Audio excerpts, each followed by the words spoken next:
عطا فرمائے۔ آج کا پہلا سوال،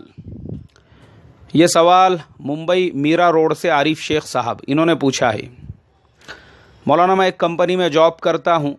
بہت سارے لوگ ہمارے کمپنی کے ویب سائٹ کے اوپر وزٹ کرتے ہیں،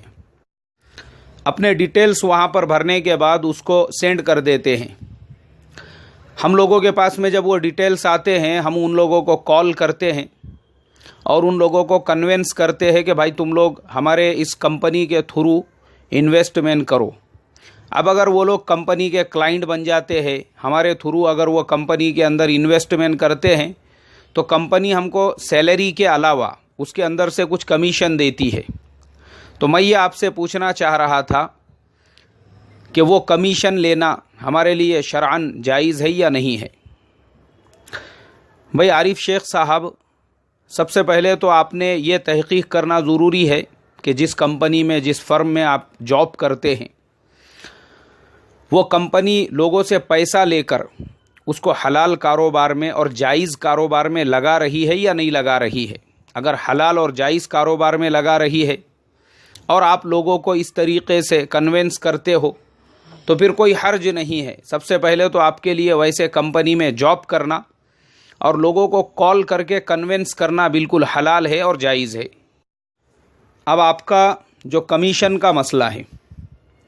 کمیشن کے تعلق سے حضرت مولانا خالد صاحب نے جدید فقہی مسائل جلد نمبر 1 صفحہ نمبر 273 کے اوپر تفصیل کے ساتھ میں لکھا ہے کہ کمیشن کی کون کون سی صورتیں جائز ہے اور کون کون سی صورتیں ناجائز ہے۔ جیسا کہ آپ نے سوال کیا، کمپنی آپ کو محنت کرنے کے اوپر، آپ کے ذریعے سے کمپنی کے جتنے بھی نئے کلائنٹ بنتے ہیں، کمپنی آپ کو اس میں سے کمیشن دیتی ہے، تو اس کی صورت یہ ہوگی کہ کمپنی اگر اپنے نفع میں سے آپ کو دے رہی ہے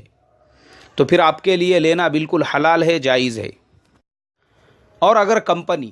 آپ کو کمیشن دینا ہے، اس کے لیے کلائنٹ کے اوپر اننیسیسری کے زبردستی کے کچھ بھی ٹیکسز لگا رہی ہے،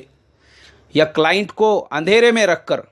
کہ یہ چارجز لگیں گے، وہ چارجز لگیں گے، بلا وجہ کے ایکسٹرا جو چارجز ہوتے ہیں، یہ عموماً ہمارے انڈیا کے اندر ایک مزاج بنا ہوا ہے۔ اکثر جگہوں پر میں نے دیکھا ہوں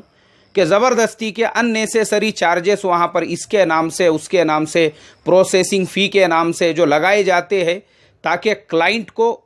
دھوکے میں رکھ کر جس کے ذریعے سے کلائنٹ آیا ہوا ہے اس کو کمیشن دیا جائے۔ اگر یہ کام ہو رہا ہے تو پھر آپ کے لیے لینا بالکل حرام ہوگا، ناجائز ہوگا، اس لیے کہ آپ دونوں مل کر، آپ بھی اور آپ کی کمپنی بھی، کلائنٹ کے ساتھ میں دھوکہ کر رہے ہیں۔ اللہ حفاظت۔